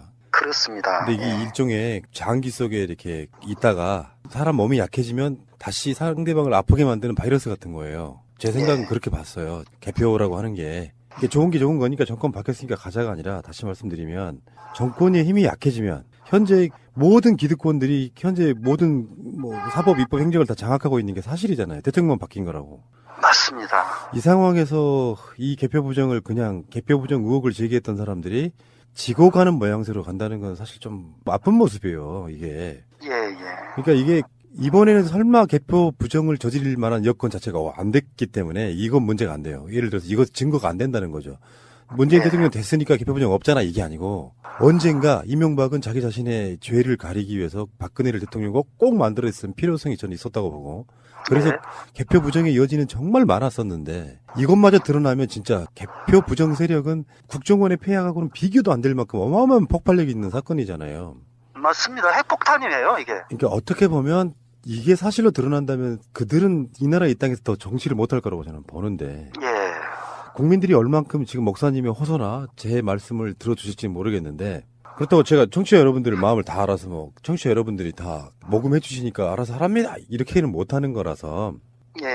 아무튼 우리 주권에 관한 문제이기 때문에 우리 스스로가 이걸 지키고 되찾기 위한 노력들을 하지 않으면 안 되겠다라는 심정입니다. 그러니까 저만의 일이 아니라는 좀 제가 말씀을 당연한 이야기인데, 우리 청취자들이 좀 동의가 되신다면 좀 협력을 해서, 이게 법령에도 없는 것을 갖다가 비공개 법령을 내세워가지고 닿지도 않는 법령을 내세워가지고 투표지를 봉인하고 보관하고 있으니 이미지 파일도 그렇게 취급을 해야 된다, 이런 식으로 하면서 끝까지 실드를 치면서 이렇게 공개를 못하겠다고 이렇게. 사실 법원이 서면만 제대로 읽어봐도 이 선관위가 억지를 부리고 있다는 것은 금방 알 수가 있어요. 몰라서가 아니라 그냥 이게 공개가 되게 되면 자기네 법원도 타격을 입을 수 있지 않을까, 그런 생각에서 선관위 손을 계속 들어주고 있는 것이 아닌가, 그런 생각인데요. 아무튼 우리 그 청취자들 가운데서 이 방송을 들으시고 우리 선거 이 정의를 좀 세우는데 함께 동참을 해주실 분들은 좀 말씀 못 하시네. 제가 마무리할게요. 예를 들어서 예. 아직도 이 문제가 심각하다고 느끼시는 청취자분들 많이 있을 거라고 보고요. 이분들 입장에서 뭐 얼만큼 이제 어떤 공감력이 아직 남아 있으실지 모르겠는데 최소한 뭐 목사님은 저번에도 한번 녹음할 때 보면 회계 처리해 주시잖아요. 예, 맞습니다. 그 부분에 대해서 계좌 하나 오픈하시고요. 그 오픈된 계좌를 통해 가지고 하는 데까지 해보고 만약에 소송을 못 하게 되면 다시 돌려드리는 방법도 있습니다. 그러니까 그게 대법원에 가서 좋은 결과가 나올 거라고 생각하지는 않지만 역사적 기록으로도 좀 남겨야 된다고 생각해요. 예, 그러니까 전에 이제 우리가 18대 대선 개표 영상을 우리 새날 예청자들이 십시일반 해주셔가지고 받아냈습니다. 그 새날 예청자들의 아니었으면 그 18대 개표 영상, 대선 개표 영상 공개가 불가능했고요. 근데 이번에도 우리 정치자들 가운데서 정말 이 문제 끝까지 한번 가보자 이런 좀 생각이 있으신 분들 그때 그 계좌번호 그대로입니다. 그렇다면 읽어주시면은요 제가 그 계좌 찾아가지고 다시 공지사항도 올려드리고 그럴 테니까 한번 불러주십시오. 끝까지 한번 가봅시다 뭐. 예, 그 계좌번호입니다. 국민은행이고요. 7852에 78520201 170997입니다. 정병진? 예, 맞습니다. 신용 불량자는 아니시군요. 뭐 청취자분들한테 모금 좀 해주십시오 하는 게 좀 쑥스러운 이야기이긴 한데 이게 결국에는 저는 뭐 이게 당장 뭐 몇 년 안에는 그게 어떤 필요가 없을지 몰라도 앞으로 정말 다른 건 몰라도 우리나라 선관위는 정말 잘못한 거예요. 이런 의혹이 쌓여서 나중에 어떤 상황이 벌어지면 분명히 또다시 이야기가 반복될 거라고 보는 입장인데 맞습니다. 예. 목사님 같은 분들이 좀 욕도 먹고 사비 써가면서 서로 왔다 갔다 하고 모금해 주신 거는 소송 비용으로 쓰고 이것이 보통 일은 사실 아니라고 생각이 들거든요. 이런 부분들을 다 참고하셔가지고요. 애청자분들께서 한번 이런 관련해 갖고는 거의 마지막 모금이 되지 않을까요? 예, 맞습니다. 더 이것을 다툴 여지가 더 이상 없습니다. 예. 자, 그 마음고생이 제가 느껴지는 것 같고요. 목사님이 이렇게 정의로우시기 때문에 초반에 드렸던 말씀, 그 사건의 해프닝도 생기는 거예요. 이것을. 훌륭하십니다. 다시 한번 송구스럽다는 말씀 드립니다. 아니라니까요. 저는 그런 것들이 생기면서 저도 돌아볼 계기도 막 생겼고요. 어떻게 뭐 해야 되는지에 대한 여러 가지 배움들이 좀 있었던 사건이기 때문에 너무 걱정하지 마시고요. 자, 정병진 목사님의 이 정의로운 투쟁, 이것이 좋은 결과가 좀 있었으면 좋겠다 이런 생각 드리고 애청자분들 도와주십시오.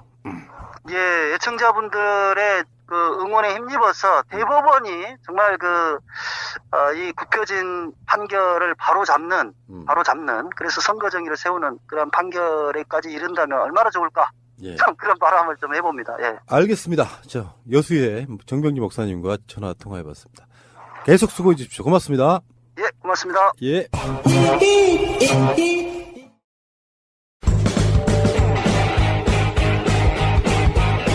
제도로서의 민주주의가 흔들리고 구타는 일은 이제 없습니다. 민주주의가 밥이고 밥이 민주주의가 되어야 합니다.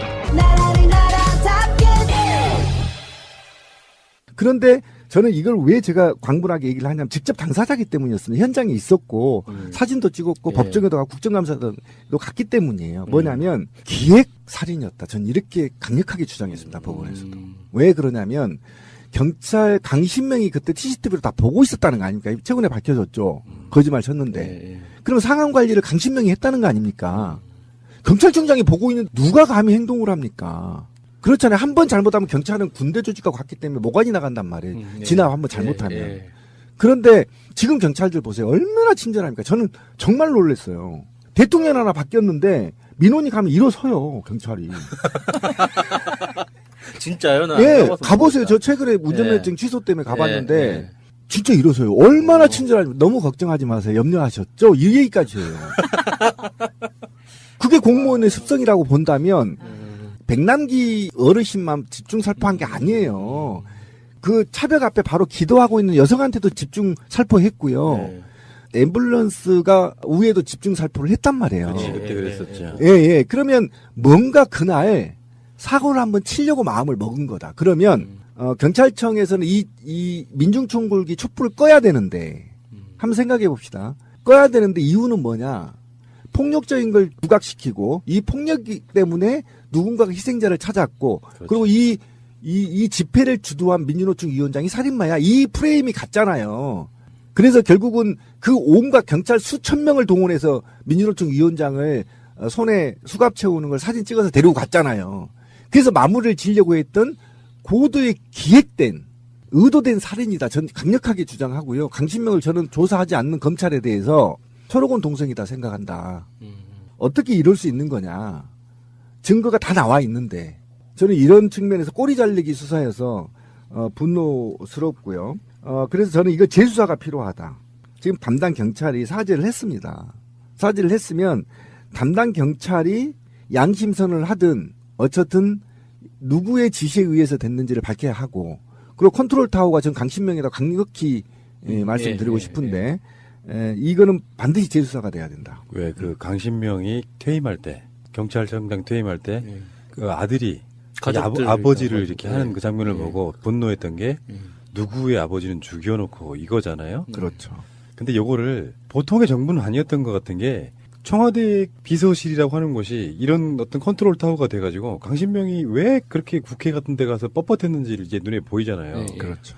우리는 당연히 해야 될 짓을 했다 하고 뭐 그게 사람이 사실상 죽은 상태가 되니까 시연하는데 살수차의 수압을 엄청 낮춰서 한다라든지 온갖 비열한 방법들을 통해 가지고 그렇게 사건을 무마하면서 시민님 말씀처럼 조금만 더 나아가면 누구를 정말로 크게 다치거나 죽여서 이 책임을 민주노총 위원장 쪽으로 이렇게 돌리려고 했다는 그렇죠. 그런 것들을 생각해 보면은 이건 사람의 정부가 아니었다라는 생각밖에 안 들어요. 그러니까 빨간 우비 이런 거는 이것도 들어가 보면 아마 국정원이 그 어떤 프레임을 만들고 일베에 살포를 하고 일베 쪽에서 막 돌게 만들고 그러면서 이게 동시다발적으로 청와대의 지시에 의해서 경찰청이나 이런 데는 또 그런 방식으로 대응을 하고 계속해서 그렇게 물타기를 해버렸다는 게 자체가 이게 종합적으로 실제로 움직였던 것은 국정원이고 오다를 준 것은 청와대고 이런 식의 어떤 역할 분담이 제대로 된 게 아닌가 이런 생각을 해보는 거예요. 거기다가 그 사망 원인에 대해서 또 논란이 굉장히 많았었잖아요. 그렇죠. 의학적 지식이 없는 일반적 시민이 봐도 말이 안 되는 걸 그 유명한 대단한 사람들이 병사라고 신이계 등 비박근혜계 그룹이 대거 새누리당을 떠나자 더는 정치색을 갖지 않겠다며 당적을 벌였습니다. 퇴임한 대통령이 당적을 벌인 첫살이었습니다. 그런 이전 대통령에 이어 박근혜 전 대통령도 전철을 밟게 됐습니다. 전임자들과 차이가 있다면 형식이 징계에 해당한다는 점입니다. 박 전 대통령이 탈당 권고를 거부한다면 강제로 당적을 정리당하는 첫 사례가 됩니다. 국민의당 박지원 전 대표는 안철수 대표가 주도하는 국민의당 바른정당 통합론에 대해 바른정당에서는 열석도 오지 못할 거라며 회의적인 입장을 거듭 밝혔습니다. 박 전 대표는 SNS를 통해 양당 통합에 국민의당 의원 40명 중 30명이 찬성하고 다른 정당에서는 10명이 오면 도로 40석이 아니냐고 말했습니다. 또 국민의당이 커지고 잘 되는 것을 누가 반대하겠냐만 햇볕 정책과 호남을 배제한다는 것은 문제라면서 신중하게 접근해야 한다고 덧붙였습니다. 방송 중간에 좋아요를 눌러주시면 새날팀들에게 큰 힘이 됩니다. 미리 감사합니다. 트위터가 진짜 언론입니다. 박근혜 청와대는 백남기 선생 관련한 것도 대응 문건이라는 게 있었어요. 잔인하죠. 정말 그러니까 잔인합니다. 제일 잔인했던 게 유적이 안 된다고 했음에도 불구하고 부검해버려. 그때 가서 왜 그 서울대병원 많은 시민들이 가서 경찰들 못 들어오게 했던 바로 그 상황이 생생합니다. 그런 것들이 사실로 드러났는데 문제는 그 우리 또 많이 다뤘고 당사자이기도 한 분이 바로 제 앞에 앉아 계시고 빨간 오이 그때 그 신비님도 막 국회에 가서 증언하고 막 여러 가지 했었죠. 예, 국회 가서 증언하고 법정에 가서도 증언하고 그다음에 온갖 방송사에 무료로 제공했고 사진을. 그러니까 빨간 오이 음모론이 다름 아닌 청와대에서 나왔다는 거야. 월급이 그만큼 무서운 거예요. 월급이? 예, 돈만 주면 다 그렇게 일을 열심히 한다는 거잖아요. 저는 이 사건은 지금 방향이 너무 그 축소하는 거에 대해서 좀 분노를 제가 금할 길이 없는데 제가 그래도 말씀드리지만 공무원 출신이잖아요. 공무원을 시키지 않으면 움직이지 않습니다. 그걸 복지부동이라고 해요. 내가 집회를 예를 들면 이런 거죠. 제가 이제 경찰은 아니었으니까 제가 가장 상처를 많이 받았던 게 두 가지입니다. 공직생활하면서. 첫째, 무허가 노점상 철거할 때. 두 번째, 상처받았던 게 불법 주차 딱지 띄는 거죠. 일제 기간에. 세 번째는 청소년 유해업소 단속할 때였습니다. 내가 만약에 감독을 나갔어요. 그러면 칼을 들고 잘 생각해 보세요. 칼을 들고 저항하는 노점상을 제가 제압할 수 있어요? 그렇게 위험한 걸 할 수가 없죠. 예, 그냥 왜 그러세요? 좀 이러면서 슬슬 다음에 어깨 하고 가버리면 됩니다. 그런데 위에서 지시가 나요. 제압하라고. 왜? 그 노점상을 철거해야 재건축이 되기 때문이에요. 맞죠? 그러면 공무원들은 미친 듯이 제압합니다. 방법과 수단을 가리지 않고. 그러면 경찰한테 돌려봅시다. 경찰이 일개 있잖아. 딱지 2개. 저 지방에 있는 친구가 이제 20몇 살짜리예요. 잘생겼더라고요. 그놈이 무슨 이유로 집회하는데 그렇게 추적 발사해서 살인자를 만들어내려고 혈안이었겠어요. 이거는 제가 말하고 싶은 건 뭐냐면 지시 없이는 안 한다니까요. 공무원들이. 그렇죠. 어떻게 지시 없이 그런 짓을 합니까? 그러면 내가 저 사람을 물대포를 쏴서 쓰러뜨려도 징계 안 먹을 거야. 이게 보장되지 않는 이상 그 짓을 안 한다고. 앞으로 35년을 해야 될 공무원이 왜 그 짓을 하겠어요? 지도 풍원의 꿈을 안고 경찰 시험을 몇백 대를 뚫고 됐을 거 아닙니까? 그러면 자기도 뭐 어떤 서장이라도 해봐야 될 거 아니에요. 그런데 손에 피를 묻히려고 하겠어요? 이건 상식이에요, 공무원들의. 그래서 복지부동이라는 얘기를 하는 거예요. 자기 손에 피를 묻히지 않기 위해서.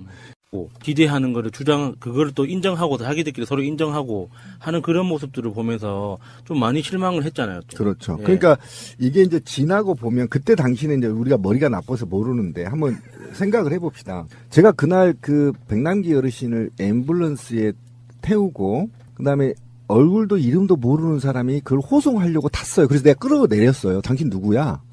끌어내리고 전농 관계자 오세요 해서 손 들어서 전농 대표가 타고 간 걸 제가 보고 그 전화번호를 받았단 말이에요. 그러니까 얘기하면 전 동물적으로 당시 이 시신이 타치될 수도 있었겠다라고 생각했기 때문에 굉장히 긴장된 상태였거든요. 그러니까 그때는 이제 기자의 취재를 포기하고 호송한 상태였기 때문에. 근데 그 끌어낸 사람을 내가 찍었어야 돼요. 지금 생각해보면. 거의 국정올 가능성이 굉장히 높다. 왜냐면 그걸 왜 누가 타려고 하겠어요? 관계자 아니면 안 타죠, 거기를. 그렇죠. 근데 불쑥 타는 거야. 그래서 내가 끌어내렸어요. 당신 왜 있어?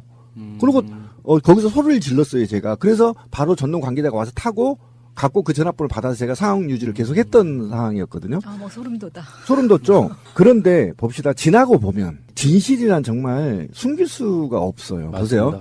서울대 병원 연결돼 있죠. 원장 뭐 다 연결돼 있는 게 확인됐죠. 그다음에 국정원 확인됐죠. 경찰 확인됐죠. 그다음에 국회 확인됐죠. 이 사건을 덮기 위해서 김진태가 앞장섰죠. 장제원도 앞장섰습니다. 저 공격한 거 보셨죠? 국정감사장에서. 이게 그러면 당이 움직였다는 거잖아요. 그럼 누군가가 오다가 떨어졌을 거 아니에요. 당에. 야, 국정감사장에서 니네 방어해. 이 오다 없이 어떻게 국회의원이 이걸 방어합니까? 국정감사장에서. 안 하죠. 그러면 이들이 청와대까지 합쳐서 오다 때린 놈, 그다음에 기획한 놈, 그다음에 상황 유지한 놈, 이게 종합적 컨트롤 타워가 있었다는 거죠. 저는 이게 경찰과 청와대라고 보는 거예요. 한 명 더 추가. 백선아 교수는 지금 뭐 할까요? 그 개새끼 지금 뭐 하지? 진짜? 아니, 잘 근무하고 있지 않아요? 병사라니 이 새끼가 그래가지고 그 서울대병원까지 찾아왔어요. 우리 지금 거기 하고 있었을 때 찾아와서 또 몸싸움하고 한 거잖아요. 이 새끼 지금 뭐 하나 진짜. 정말 비열한 자식들. 그 사람은 아직도 병사라고 우긴다고 하잖아요. 그래야 자기가 살아남기 때문에. 내가 백선아를 엄청 두들겨 패. 그 죽기 전까지 만들어 놓고 이제 병석이 한 1년 좀 눕혀놔봐. 병사죠. 입금된 게 있기 때문에 입장을 바꾸기가 쉽지 않을 거예요. 그렇죠. 그 백선아 교수 논리대로면 중환자실에서 돌아가시는 모든 분들이 병사예요. 그게 어떻게 외인사가 되겠어요? 맞죠. 재밌는 얘기 하나 해볼까요? 박근혜와 문재인 두 대통령에게 전에 미국 갔을 때 홀대 뭐 이런 거하고 똑같은 것처럼 최근에 언론이 트럼프가 한국에 오는데 박근혜랑 만났던 오바마의 1박 2일은 괜찮고 트럼프하고의 1박 2일은 문재인 패싱 홀대 받는다 이런 식의 프레임을 만들어가지고 지금 최근에 내상이 엄청 지금 논란거리가 되고 있거든요. 안철수가 트럼프 1박 2일 나라 체면이 말이 아니다 이렇게 이야기를 했죠. 세세한 내용을 언급하면 정말 속이 상하고 나라 체면이 말이 아니어서 참겠지만 딱 한 대목만 말하겠다. 1박 2일 국빈 방문이 품격 있는 나라에서 있을 수 있는 일이냐. 왜 동창인 나한테는 안 찾아와 이건가요? 만나야 되는데 시간이 부족할까봐 지금 아이, 벌써. 개새끼 진짜 그 입주댕이를 짱돌로 확 조사버리고 싶네 진짜. 제주도 갔을 때 제가 3박 2일이라고 표현했던 건 밤늦게 도착해서 새벽같이 나왔거든요, 제주도에서. 네. 요게 그 트럼프가 지금 사실 그런 거야. 11월 5일 날 오후에 도착해요, 일본에. 그래서 사실 잠만 자. 온통 보내는 건 월요일이야. 예. 그리고 화요일 날 오전 일찍 출발해. 요거는 이제 정확히 말하면 2박 1일인 거예요. 그렇죠. 근데 트럼프가 한국에 오는 건 7일 날 오전에 도착해요. 그래서 그날 하루를 통으로 써. 그래서 국회 연설하고 도착해서 하루 통째로 쓰고 그 다음날 국회 연설하고 오후에 중국으로 가. 요거를 조금만 더 이렇게 우리가 조금 우리식으로 해석을 하면 이런 경우는 1박 2일. 그러니까 정확한 워킹데이로만 치면 이거 2박 2일이라는 표현이 더 적합하죠. 예. 그러니까 이거는 그렇게 접근을 하는 수도 있는데 저는 제가 아까 우리 안 대표 입주댕이를 짱돌로 조사 부르고 싶다고 충동을 느꼈던 이유는 미국 대통령이 2박 3일 있고 3박 4일 있으면 이 정부가 미국한테 굉장히 대접받고 인정받는 나라인 거고 1박 2일이면 대접을 못 받는 거라는 그 발상 자체가 사대주의에 그렇죠. 기여되어 있는 거의 노예의식에 네, 가까운 노예의식 거예요. 갖고. 그래서 네. 일본은 2박 3일인데 한국이 1박 2일이니까 일본만큼 대접을 못 받았다 이렇게 안철수 뭐 이거잖아요. 쇳내 마님 쇳내 집에 하루만 더 묵어주십시오. 그렇죠. 그 막 이런 얘기입니다, 거잖아요. 지금.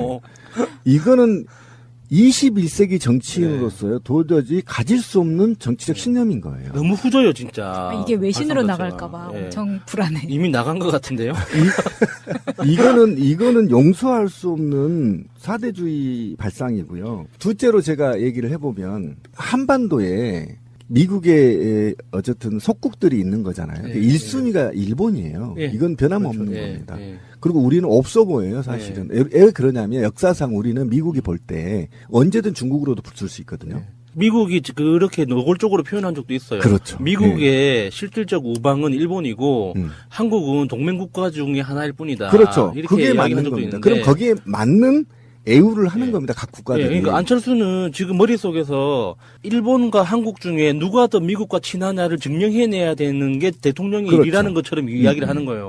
그 얼마나 후져요, 그 사고방식 자체가. 그러니까 굳이 실드를 하나 더 치자면 문재인 대통령은 트럼프가 한국을 떠나는 바로 그날 예. 출국을 해서 인도네시아로 가요. 그렇죠. 그러니까 이게 일정을 잡을 때 이미 잡혀져 있는 그 일정이란 말이야, 인도네시아는. 예. 문재인 대통령이 딱 오후에 바쁘거든.